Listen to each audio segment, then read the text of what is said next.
done regarding recording. So now let me start sharing screen. Sorry, because somebody is sending the data, something to me. Okay, so I have here in front of me, I hope you see it, those data which Elizabeth collected yesterday. Well, what to do? Let me start with butter. For whatever reason, I do not know, maybe it means that I did not have breakfast yet. So it's butter. The scale here is logarithmic. Let me enlarge it.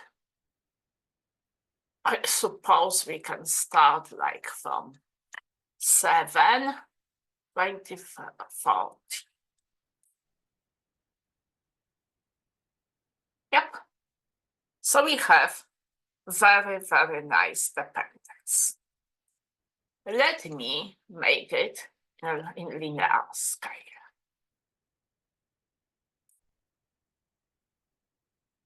Yeah.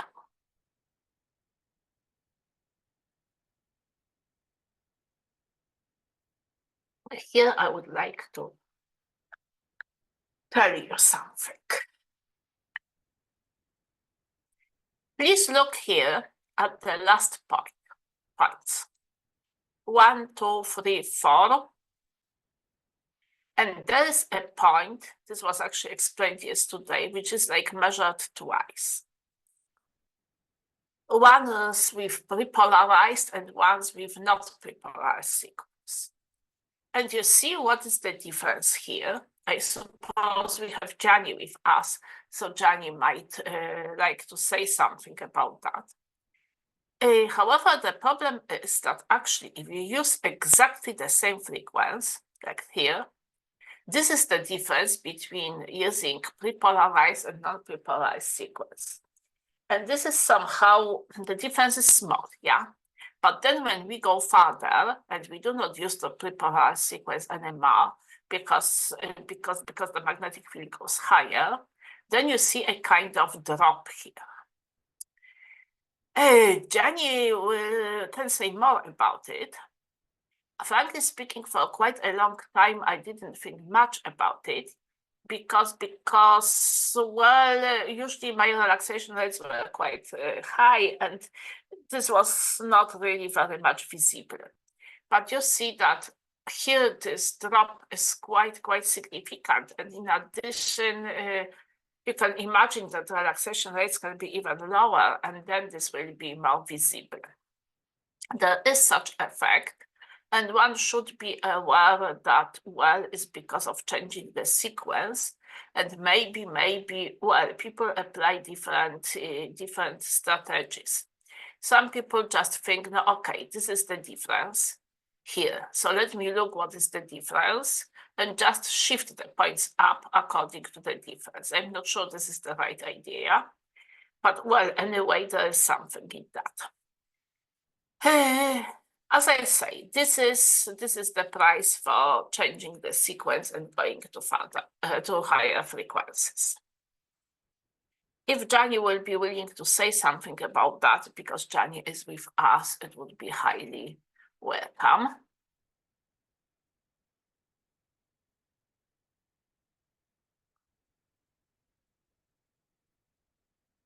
Gianni, are you with us? Because you are here.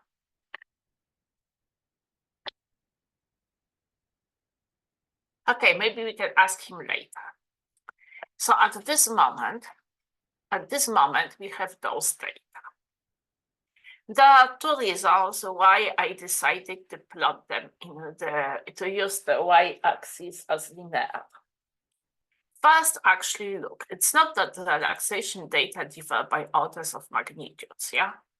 It's more or less factor 3, between 30 and 10 or something like that.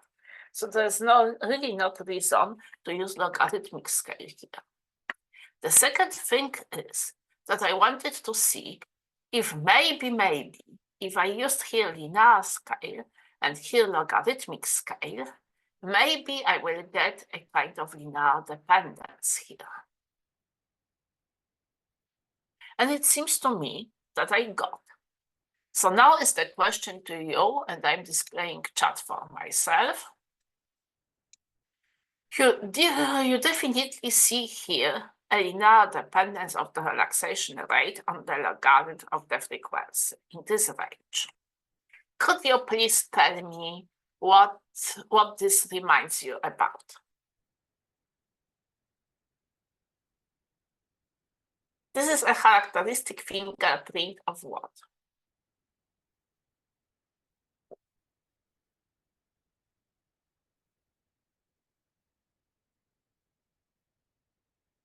Please think about the models which we discussed.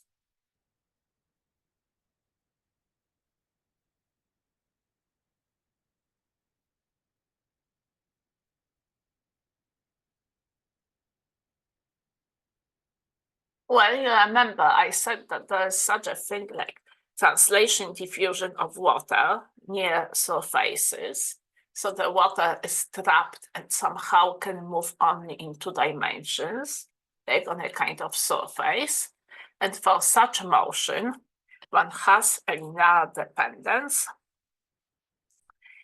of the relaxation rate on frequency, on the logarithm of frequency. So this linearity, actually, Adriana, you answered that this is 3D model, free-force hard sphere. This is a huge confusion, and I would like very much to avoid it.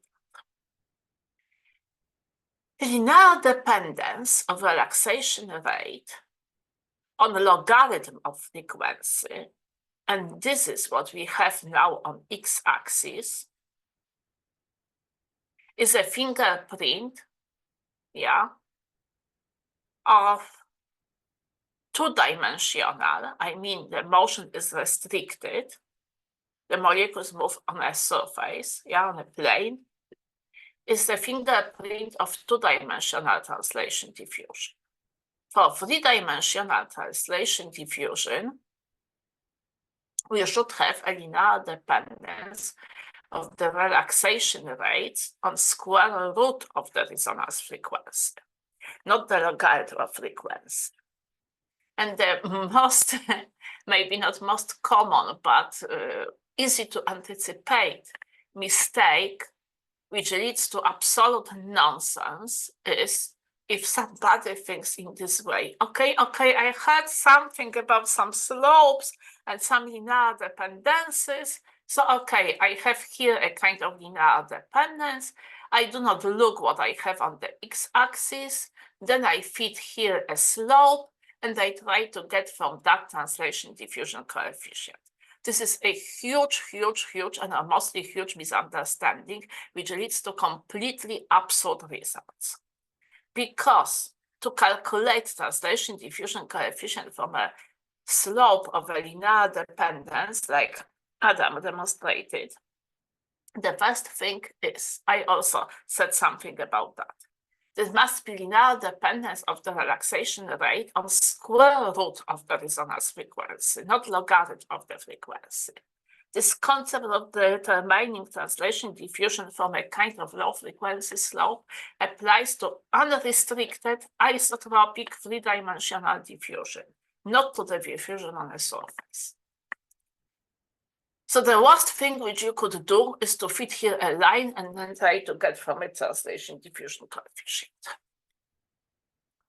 So coming back to that, this is,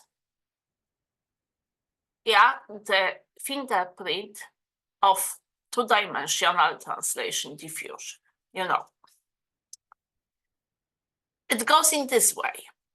If there are water molecules in the system which indeed perform 2-dimensional translation diffusion, then you will get linear dependence, such like this one. But from the fact that you got such linear dependence, there's no really an ultimate proof that you have such motion here. especially because the range is rather narrow. However, on the other hand, the dependence is pretty nice.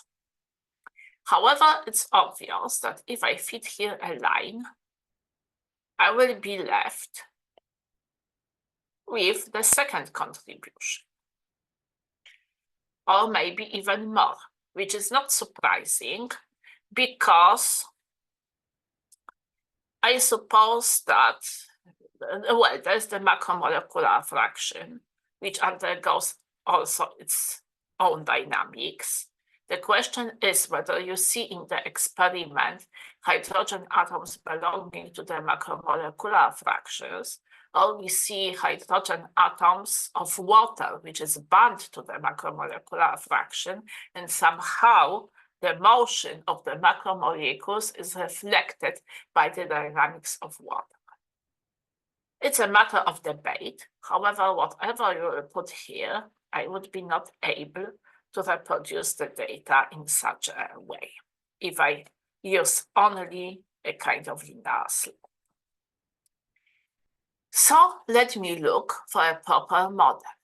I don't know what will happen. However, I would say that a kind of combination of the two-dimensional translation diffusion and a relaxation contribution, which is expressed in terms of Lorentzian spectral densities, might do. So let me try. Analysis, fitting. I do not know whether I have such function. If not, I have to build it.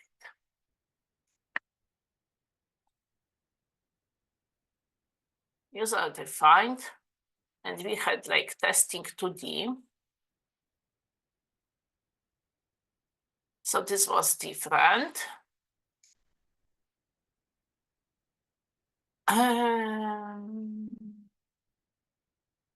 Let me see what I have here.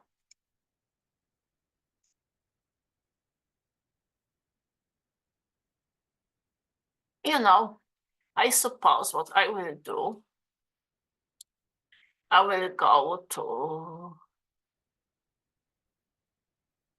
will use one of our functions because I'm too lazy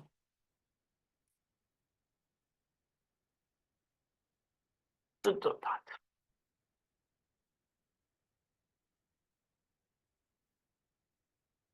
And now I will create a new one. So let me create a new function. So tools, fitting function builder. I will create a new function. This will be like butter. Yeah, and maybe I know. 2D plus Lorentz.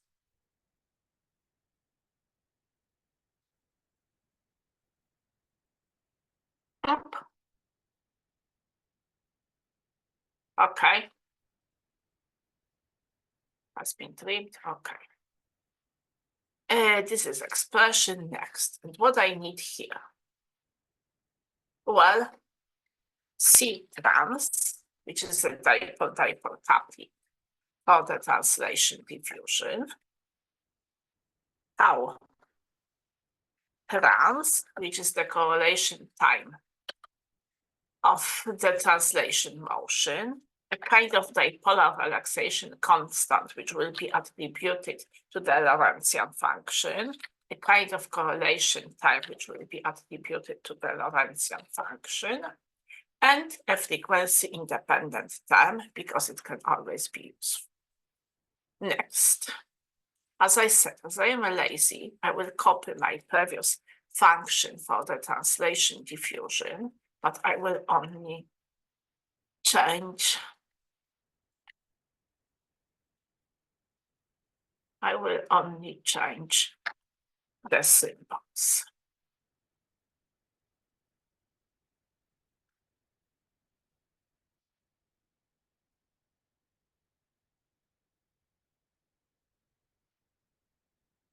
Plus, Now I will incorporate the Lorentzian function, which we did already so many times, so this is not a very big deal.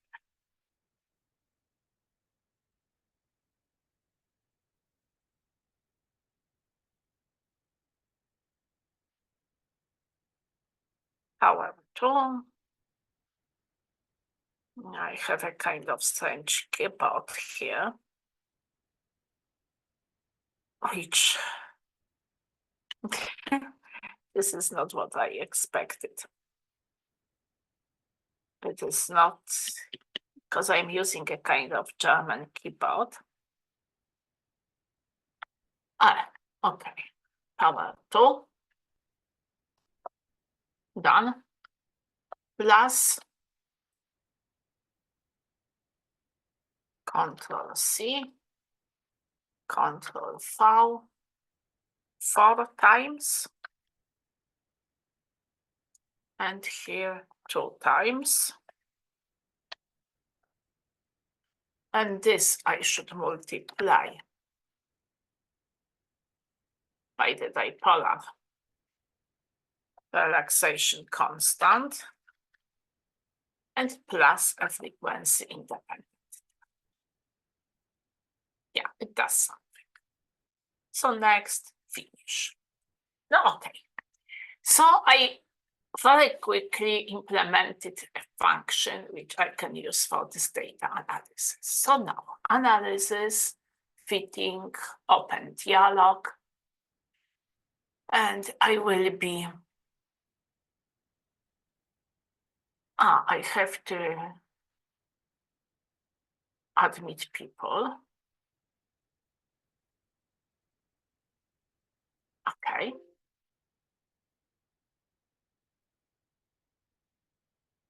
Okay, and here I will be looking for my functions. I'm playing the role of the host at the same time, which is not easy. So user defined.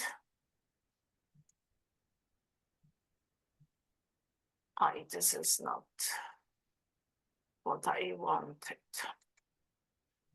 Just a moment, because I clicked too many things. Analysis, fitting, open dialog. Yeah. And I need user defined function and my last function. And here I have parameters. Let me put this here. Let me put this here. And yeah, so I really have no idea what the C-trans could be. Let me put whatever. Let me put here whatever. Let me put here whatever. Let me put here whatever. And let me put here 0. Because maybe I will not need a frequency independent time. You see that I'm playing really something risky because I do not know what will happen. Yeah, what happened so far does not make any sense. Yeah, so the system definitely does not want to fit anything, as you can see here. So the question is, what one could do in such a situation? Let me try to figure what one might expect for this analysis. So let me restrict the data to, let's say, this range. And let me try to find something.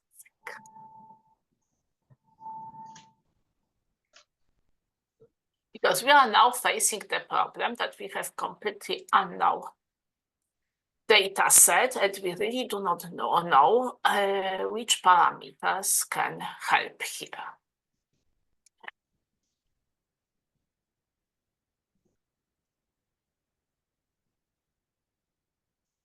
So I will try to see if I can catch this low frequency behavior. Yeah, somewhat I can. And this gave me at least the idea what should be the values. So here I have like that. Here I have -8. So with this knowledge, play a little bit. Yeah, it does not do anything, but at least I slightly know what I can expect. Let me play the game further.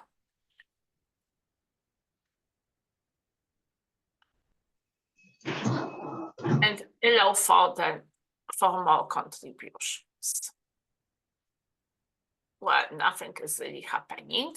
Okay, but I have at least the beginning.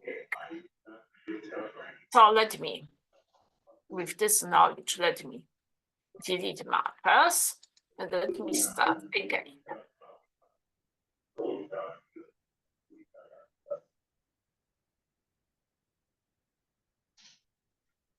User defined. Yeah. And I knew what I knew, but this should be like that. Here I do not know.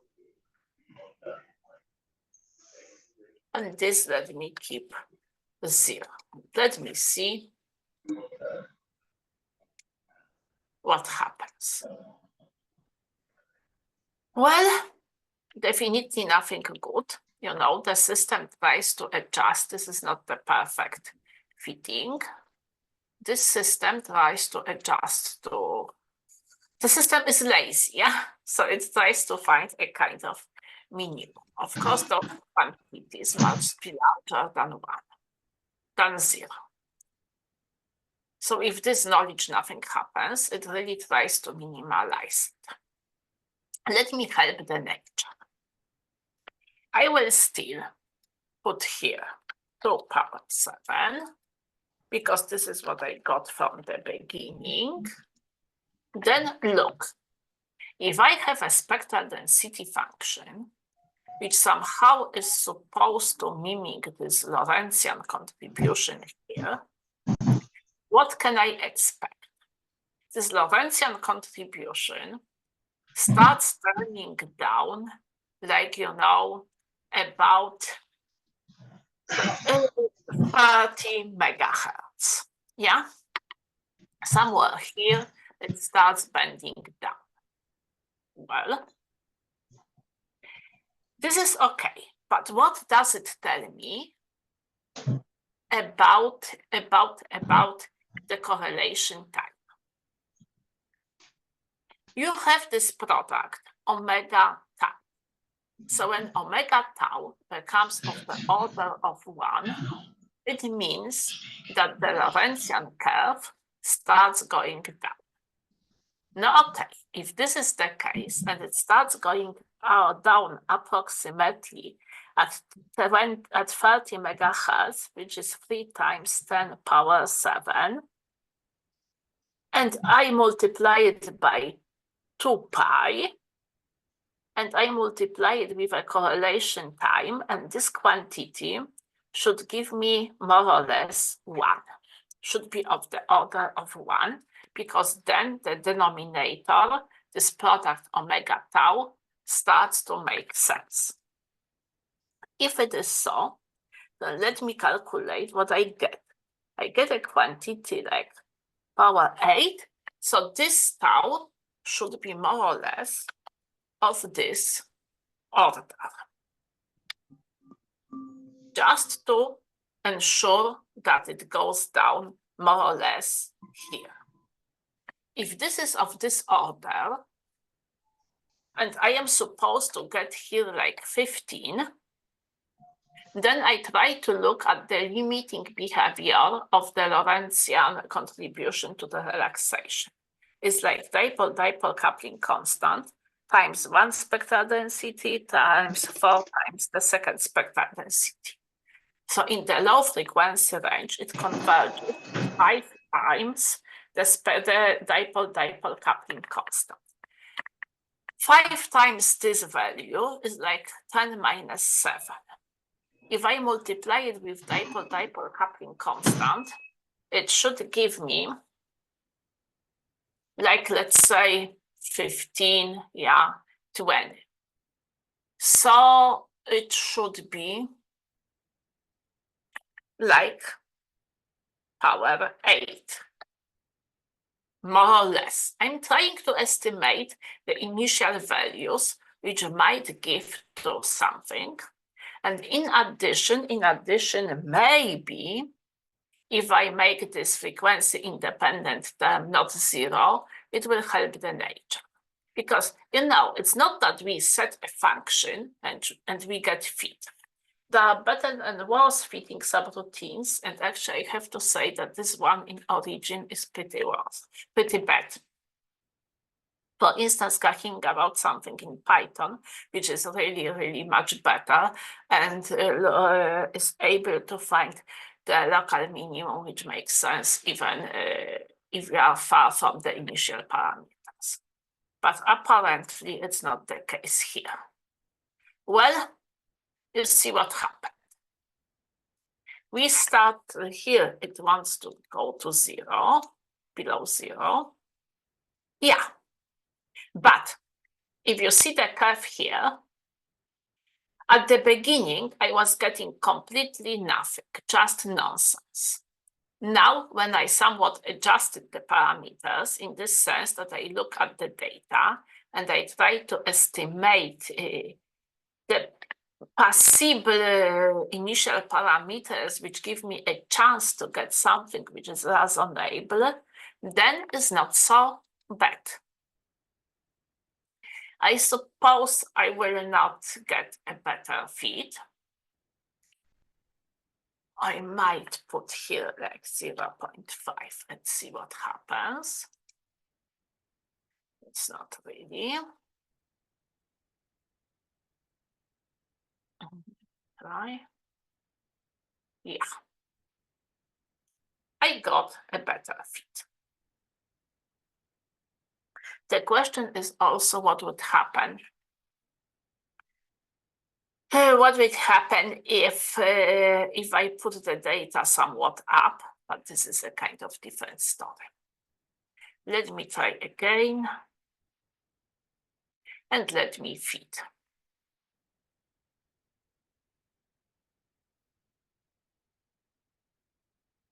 Okay, so let us first look at the quality of the fit.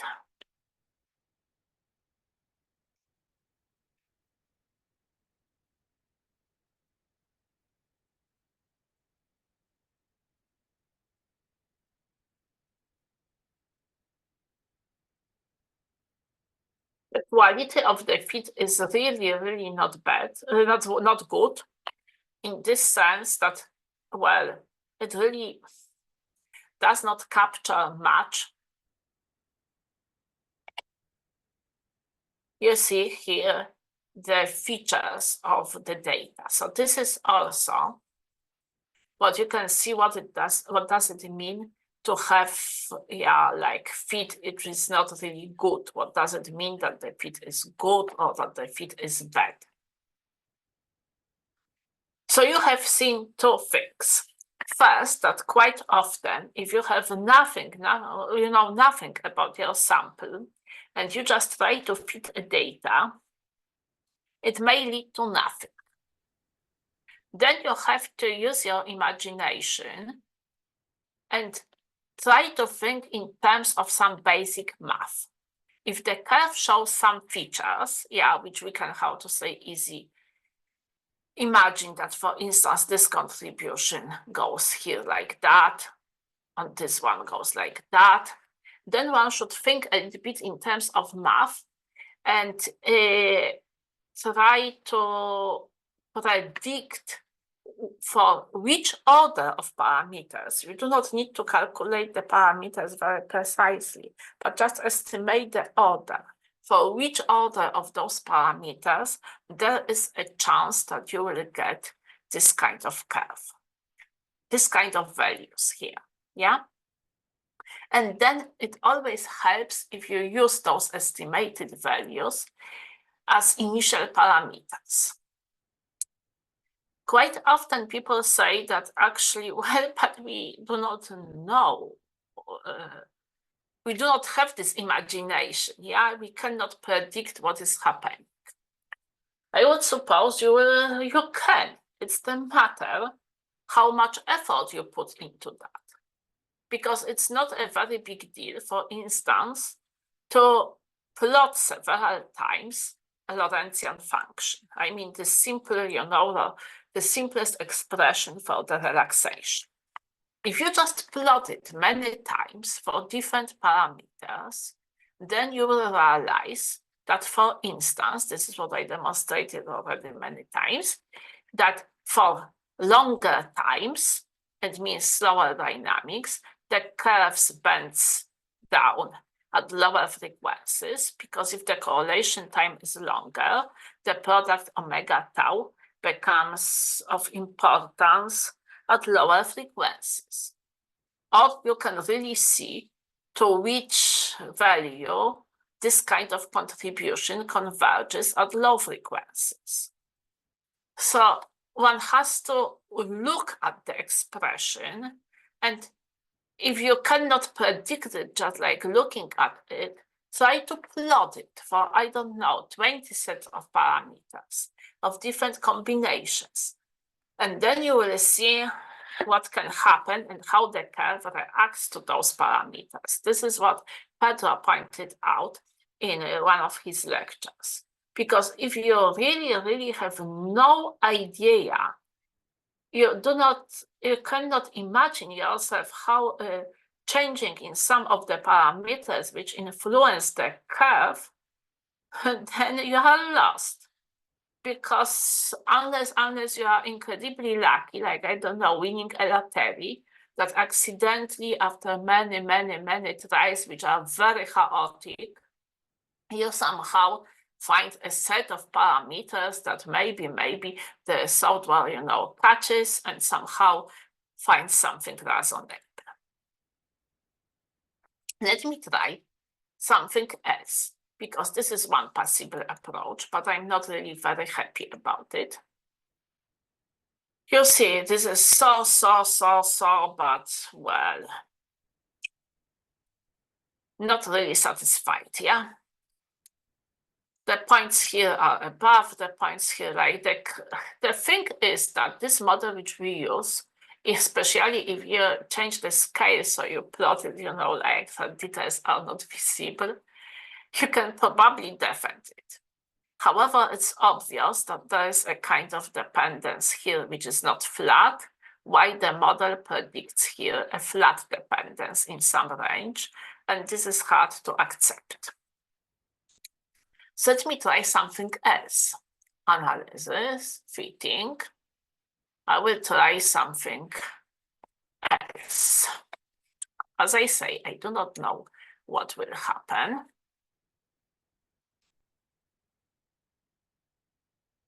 I have here my my functions.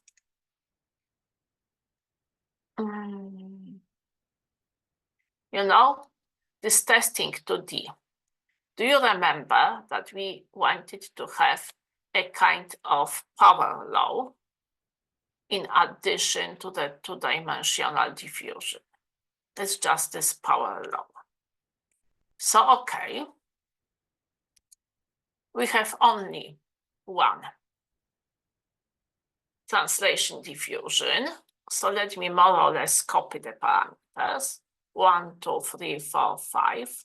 So it's like 1 in 6. Is of this order. Please, quite often you just, if you estimated some parameters, you copy them later with enormous accuracy. This is just to give you the idea of the order of this value, nothing else. Here, I do not want to have any additional contribution. Here with A, I do not know this frequency independent term. It was here 6, so let me make it 5, and here I really do not know.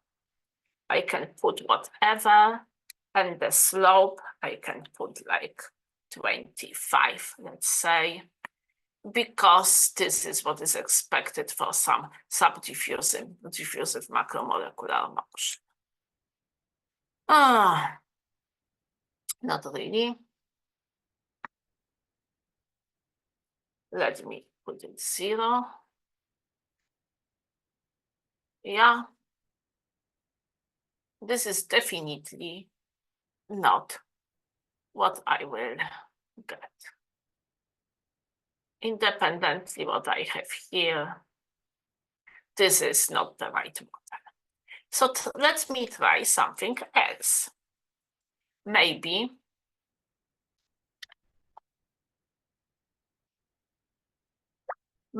I can try 2 translation diffusion contributions.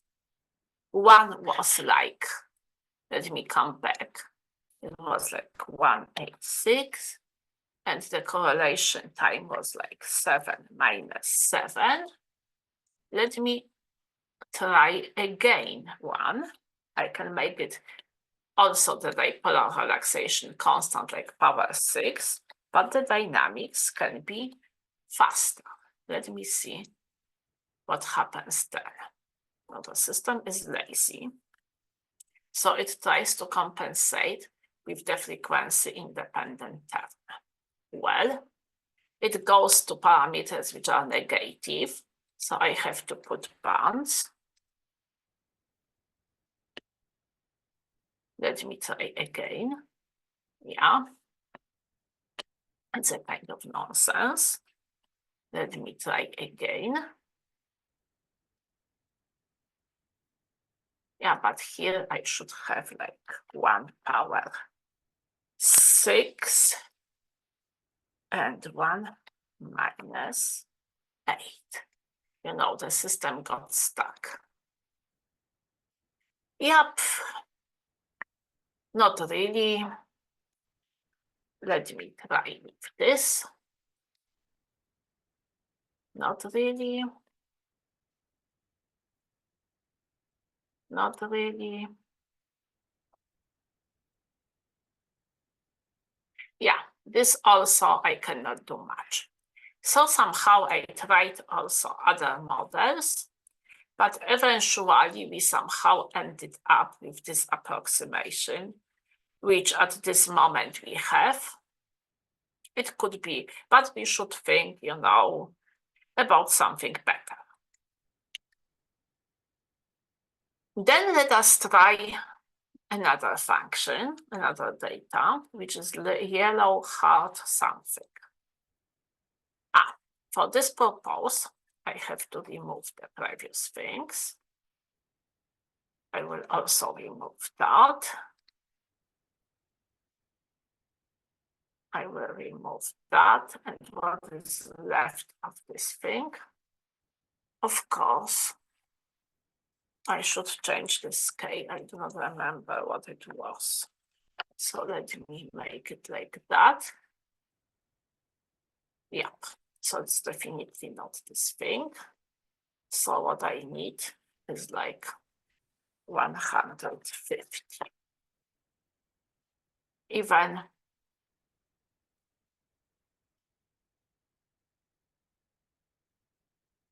100.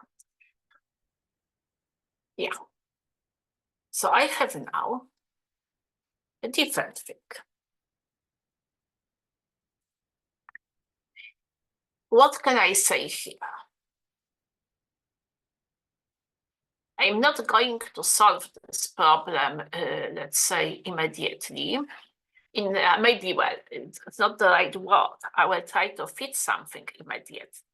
The question is that I will not give you any kind of definite answer when it comes to the solution, because one needs to invest more time and try different approaches. But let me try some of the approaches.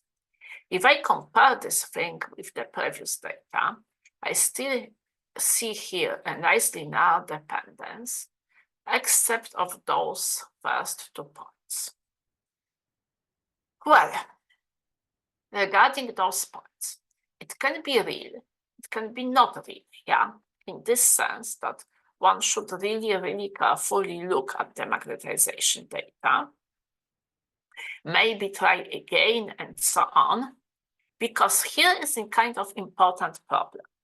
Namely, if the dependence is linear, it means that we have two-dimensional translation diffusion.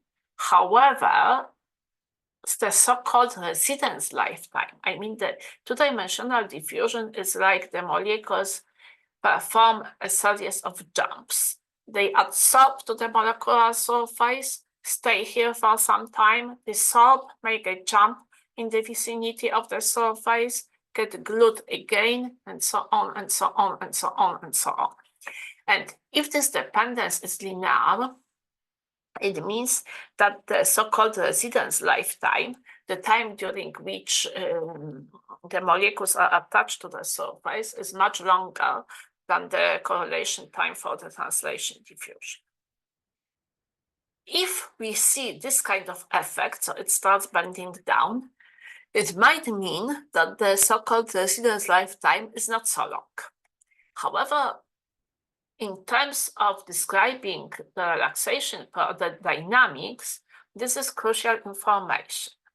However, here, one can hardly draw such conclusion on the basis of 2 points.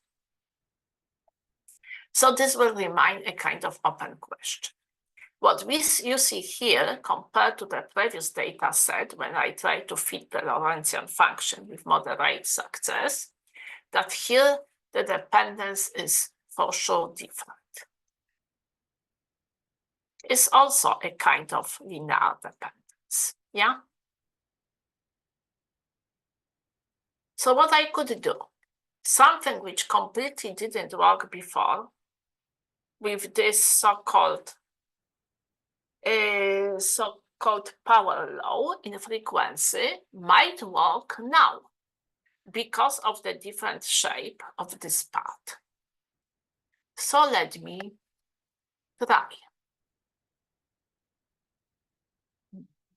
Analysis, fitting. Let me try to find. As I said, I take a great risk.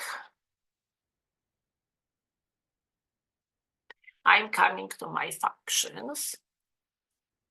So here I have one. If we look at the code, I have 2 contributions from two-dimensional translation diffusion, a frequency-independent term, and the power. Okay, I suppose I need only one. So let me make it like power 7 minus 8 or something like that. Here it would be 0. I do not know about frequency-independent terms, so let us leave it at this moment. And here I would try to have, I don't know, a kind of power law. We have very low power law because actually this curve is not steep. Guys, I'm almost lucky, except this value is negative, which does not make sense. And except of this value is negative, which also does not make sense. So I have to put the bandaris. Yeah, if I put the bandaris, I get something, but of course this thing does not make any sense again, because here the correlation time is very, very long. What happens if I request, it is of course nonsense, that the correlation time is smaller than that? Yeah, because it should be shorter. It's of course nonsense to have such a thing. Yeah, then I will get negative. dipolar relaxation constant, which does not make sense. Yep. Then what I'm getting here really is like that the system, you see, does not really want to have the translation diffusion. Please take into account if I put it to 0, I will probably get something very similar. So you see what is happening here. If I feed the data, you will be pretty much surprised that in fact, I have only 3 parameters. Let me make it larger. I have only 3 parameters, which is a kind of like frequency independent term, which is almost 0, plus I just have a slope. Just linear, just power law, like dependence on the frequency with the power law beta. The problem is that, okay, I might say that I did something. However, if you look at the analysis, I definitely didn't do anything useful because this curve hardly fits the data. Let me look at logarithmic scale.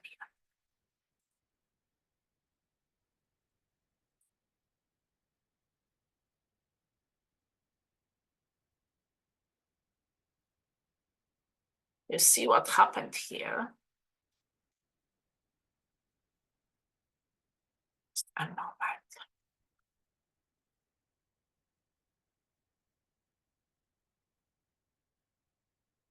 Even I always try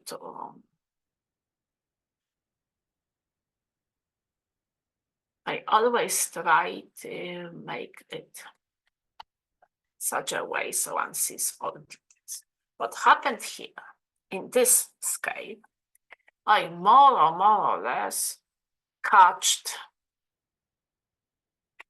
this linear dependence. As I said, this fit is pretty bad.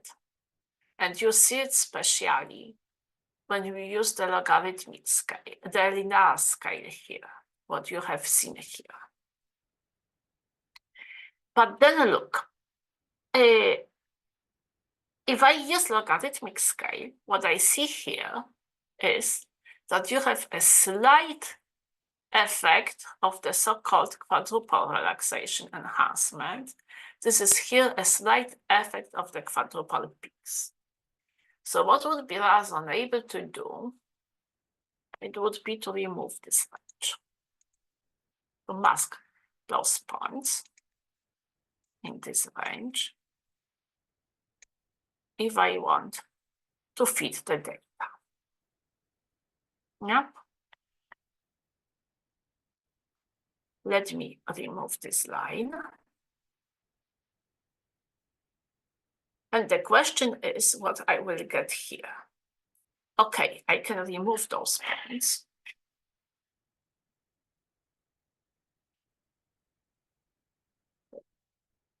Very precise. This is what I should do. But you know, when I look at the data in the logarithmic scale, it's absolutely obvious, sorry,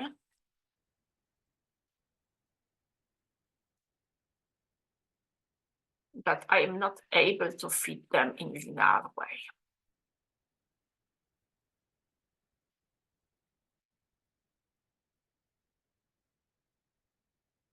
If I try to make any kind of line, you know, even, yeah, just omitting those data,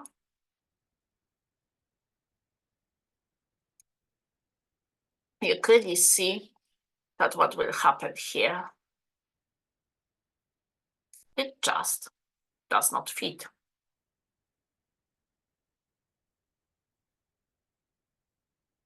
So it was maybe a kind of fun to play, with those slopes. However, this data set definitely cannot be described in terms of just a simple slope. Let me see what I can do more.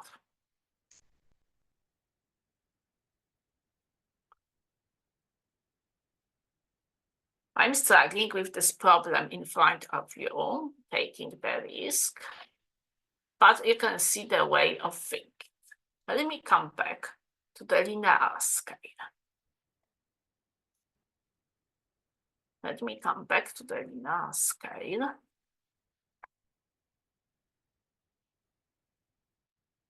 And now, if I got rid of those couple of points, I might try to repeat my fit again.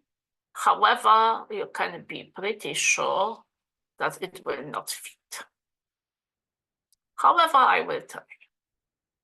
Because you see, I suppose that I know what happened.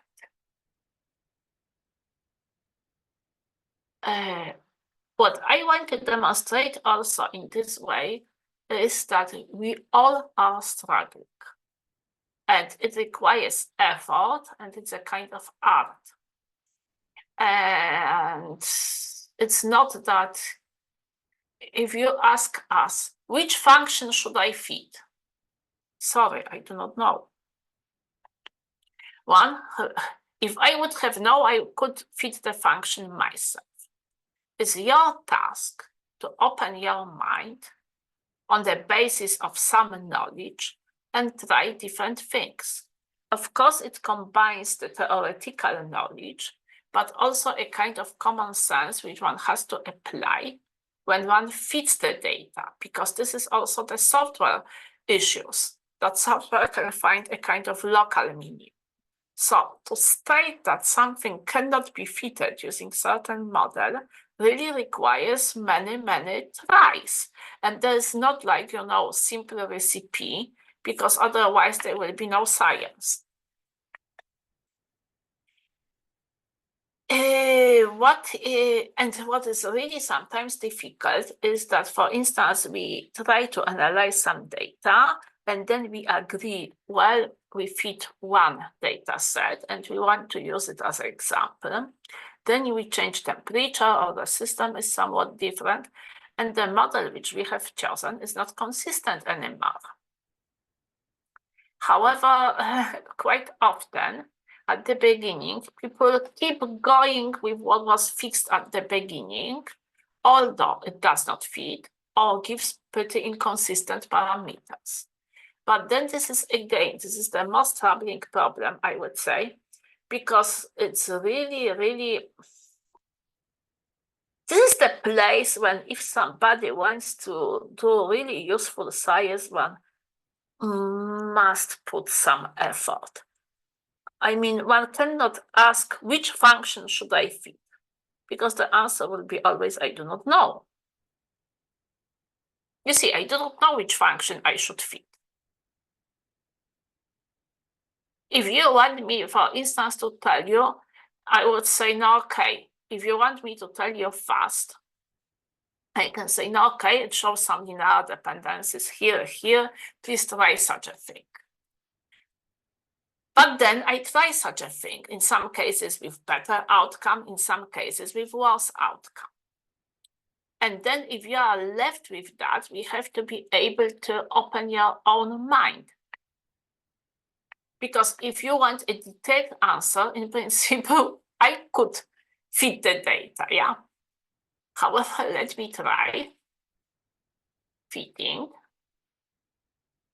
because I will show you something in a moment. So user defined, and where's the stupid testing? Testing. Parameters. Yeah, so I'm coming back to what I did before.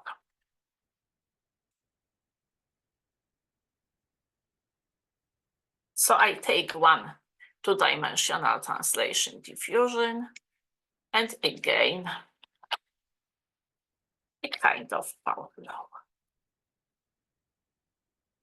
maybe with those points here removed, I will end up with something better. Although I very much doubt into that, because again,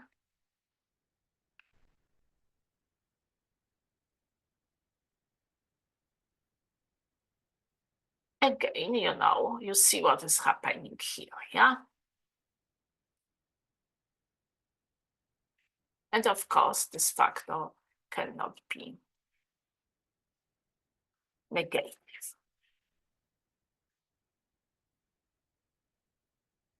Yeah, so I definitely do not capture this behavior. Let me try something else. Let me try to think that maybe, because again, I have no idea, that maybe I have two fractions of water, which both perform two-dimensional diffusions. So the diffusion is somehow restricted, but with a different speed. So let me try to insert a second translation diffusion component. Getting better, maybe. Let me reduce this value because apparently it's too high here. Getting better. Sorry, I can reduce it even more. Yeah. Make it 3. So in principle, I performed fit. Now, let me remove what is not needed. So in principle, after removing those points and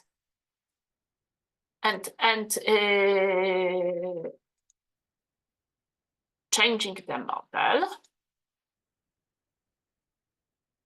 I somehow fitted the data when I have two translation diffusion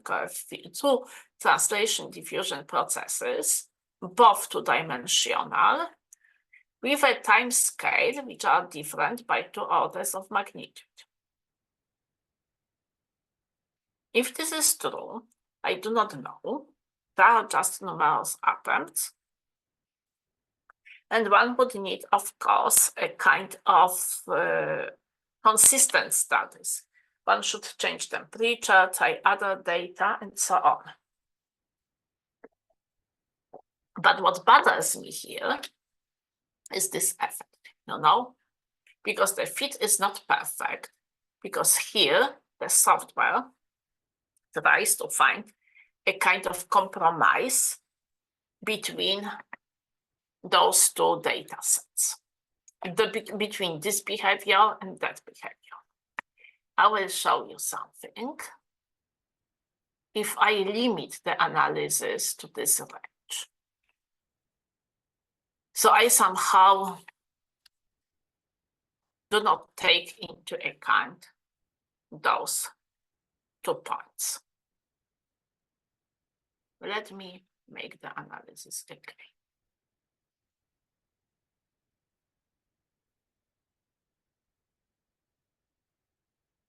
Oh, it forgot all the parameters. Okay, let me try something similar. 4, 5, 6. So I have like here 4 is 6. Here I have 4a minus 7. Here I have 1 power 8. Here I have 4 power minus 9. What I have here, it was like 4, this a, this is 0, of course, and this is like that. Okay, and let me try to see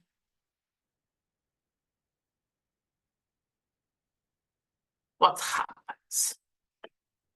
Actually, not much, I suppose. Yeah, I suppose I should remove more parameters.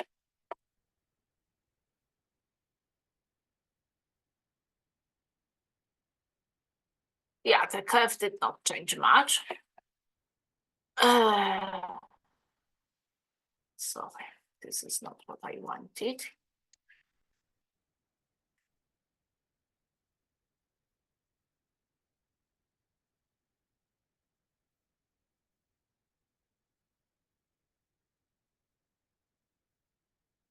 This is not what I wanted. I should have removed probably more points to get a better fit here. However, I would like to show you something else. Namely, I mentioned about the residence lifetime, which affects the function in case the residence lifetime is not much longer than the correlation time for the translation diffusion. Well, let me try to find such a function. Analysis. I'm not sure that I have such a function.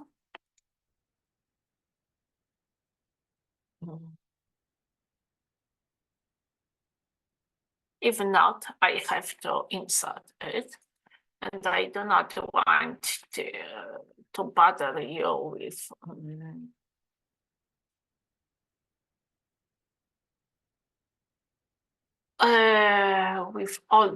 with the mathematical forms, because I will be not able to do that in so short time.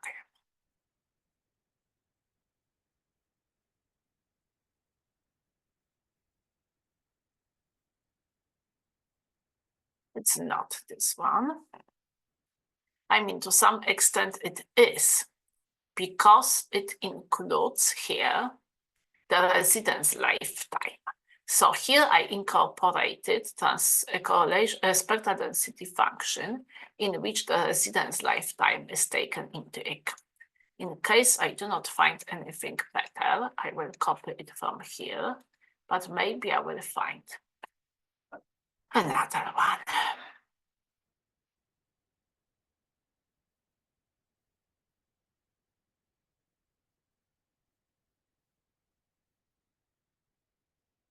Because I do not want, to... Okay, I have here such a function. So let me go to parameters.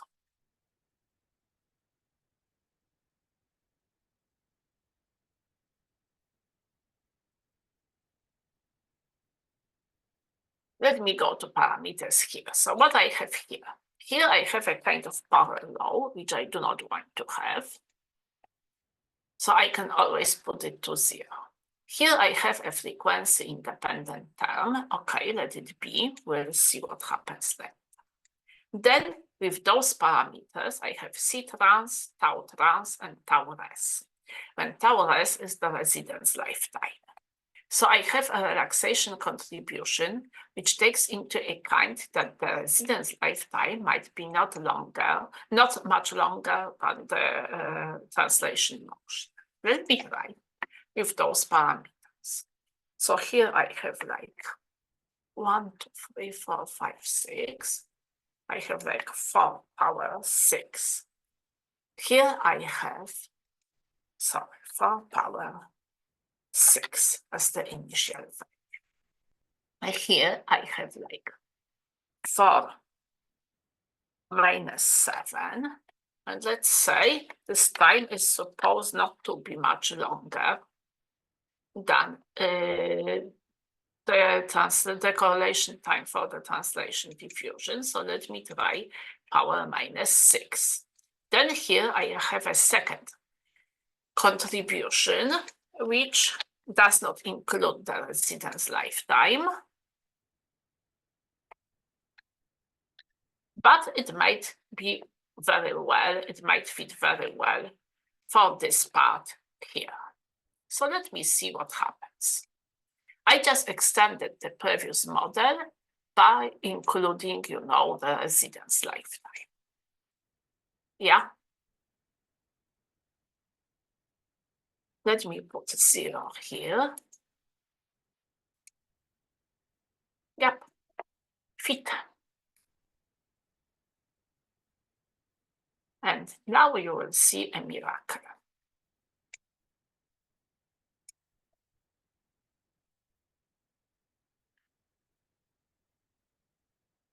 Let me make this function. I can make it. You see, it fits very well.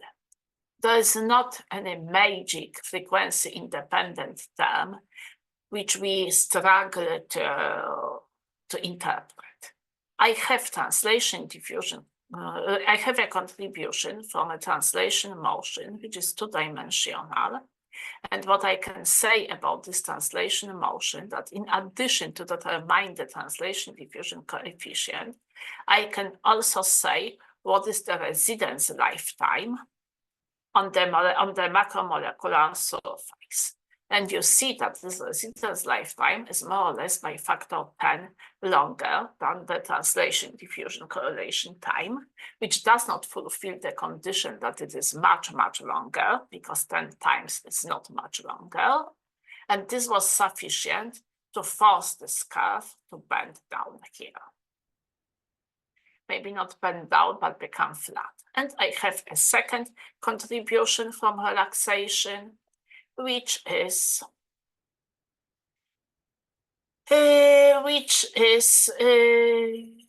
not include any residence lifetime, which means that for this process, the residence lifetime is really much longer than for the translation diffusion. I will copy myself those parameters. 1, 2, 3, 4, 5, 6. Then I have here -7. Then I have here -6. Then I will put here 6 power 8. Then I will make here like that. And I will try now to decompose the data into those individual contributions. Let me remove what is not needed. Let me remove that. So I have only this curve. And let me now decompose it into different relaxation contributions. So I'm making it like that. Analysis, fitting, open, last used. This is delete. I have to open dialog.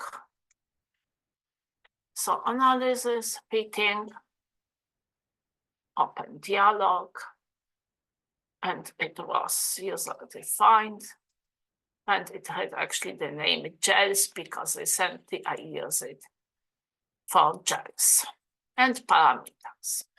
Now, okay, so I have to put those parameters which I wanted to use. So here, this is 0, whatever is. If C trans is 0, does not matter what I put as the rest. So C, it was 2.6 power 8. And here I have 1.998 minus 9. And I fix those parameters because I want only to plot them. So I have one relaxation contribution, this one associated with the faster motion.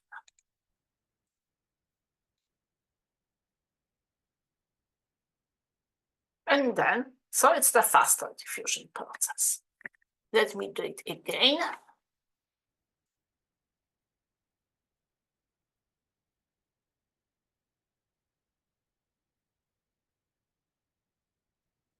user-defined, gels. Parameters here. This thing is supposed to be 0 because I want to simulate only the first contribution. So the first contribution, let me add here the parameters. I will 0, of course. So I have more or less 4 power 6. Here I had more or less this value. And here, for the residence lifetime, this is what I more or less got. Yeah.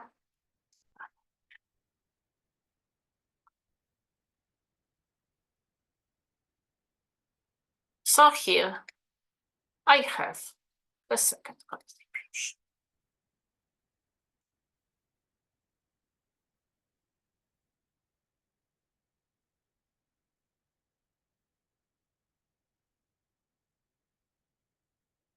Yeah. And the sum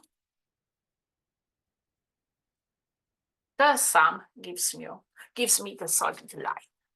So I think that in this case, we interpreted the data pretty nicely. And we learned that we have 2 relaxation contributions associated with likely 2 pools of water molecules. Both diffusion processes are restricted. In terms of geometry, one of them occurs on a time scale of -9, the second one on the time scale of -7, even -6. So there's a huge difference in the time scale between them. And this one, which is associated, this slower one, for this value, for this process, the residence lifetime, the time during which the water molecules are attached to the macromolecular surface, is of the order of 6 - 6. You know, maybe it is also of the same order for the second process. However, the second process is much faster. So if the residence lifetime for the second process is like for the first process, it fulfills the condition that it is much longer than the correlation time for the translation motion. So therefore, we cannot say much about how it is. But maybe the residence lifetime is just the same for both molecular fractions. I don't know, but it is very likely. In principle, I could imagine that maybe we could get a better fit if you come to butter, but this is not what I'm going to do at this moment. If we come to butter and we try those data also using the residence lifetime. I will not fit the second set of data, the third set of data, because there's no time for that. Unless you do not have any questions, so then I can try the third one very quickly. But maybe you have questions.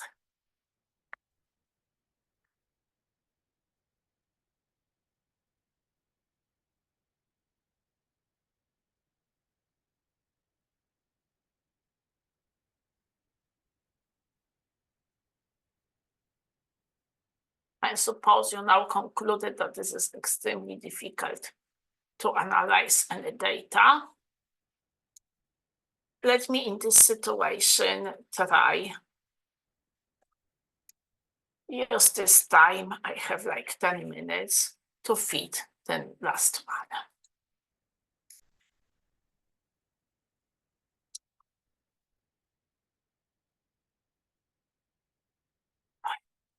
That.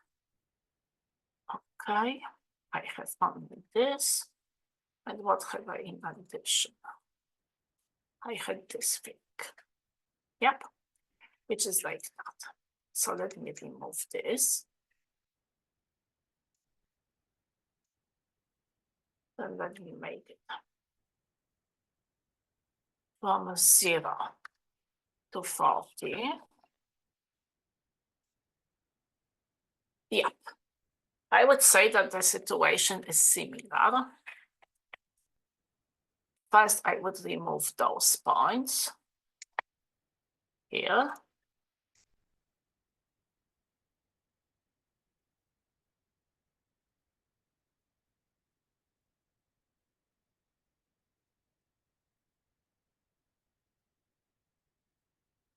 What's going on? For some reason, I cannot get rid of one of them.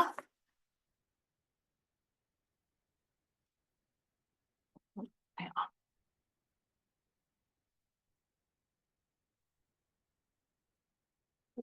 This way.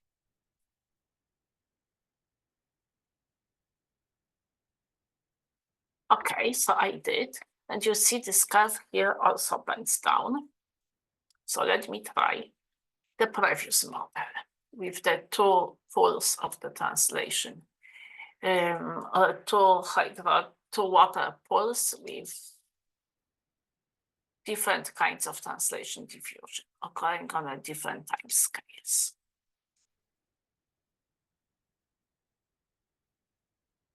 So I have it here, parameters. I have no idea. This one I would prefer to have 0, but let it be.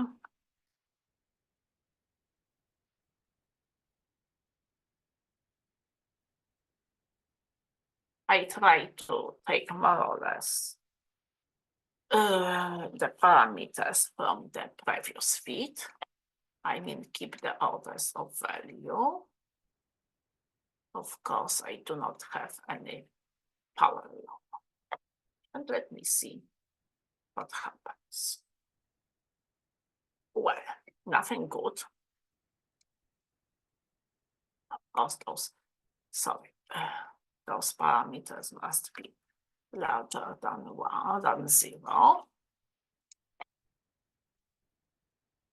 Nothing good really.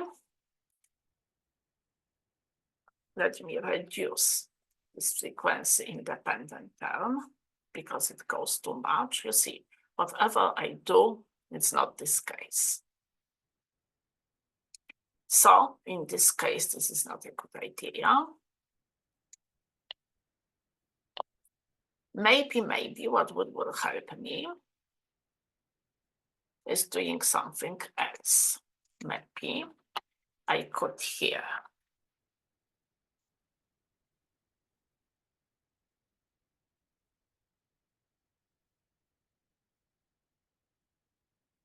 and here I will, instead of the second translation diffusion contribution, I will try a power law.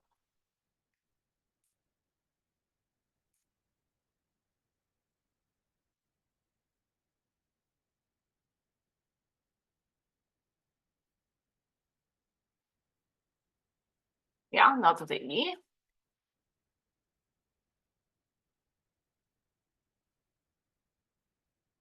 Yeah, maybe.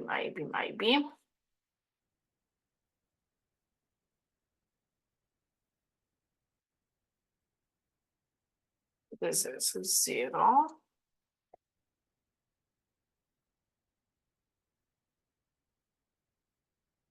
Not really very happy.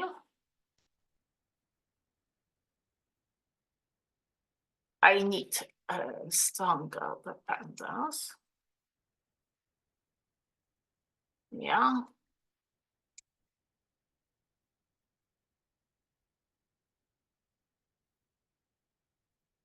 I definitely need this go down here, so I have to increase this dependence, this power law too much.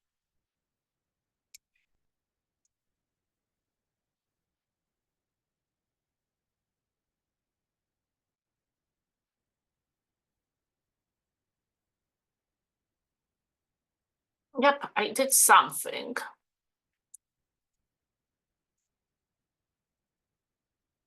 Although, of course, I just got numbers here.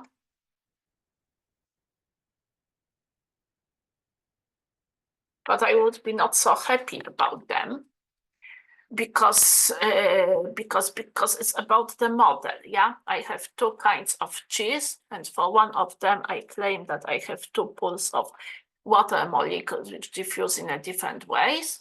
Here I claim that I have only one pool of water molecules which diffuse somehow in the two-dimensional way. And in addition to that, I have a relaxation contribution which behaves like power law, which is characteristic of protein and polymer motion, and it can be transferred to the relaxation by water attached to them. It's a kind of open question. Maybe it is so, maybe not, but definitely we got feeds using different models for those two kinds of cheese. So I will stop. I know that you have enough and you got the idea actually that this is impossible to feed data. This requires practice and requires many, many tries and some knowledge in theory. And it's not that you will get data and you will feed them immediately, but at least you'll see that I'm struggling also. I'm trying different things. I try to think critically in terms of relaxation features, some characteristic relaxation features, some models, possible initial parameters. Then I look at the parameters which I obtained, whether they make sense. So I said, this is art and it comes with practice, but you have seen a real struggle. So that's all what I have to say. I would be happy to answer to some questions.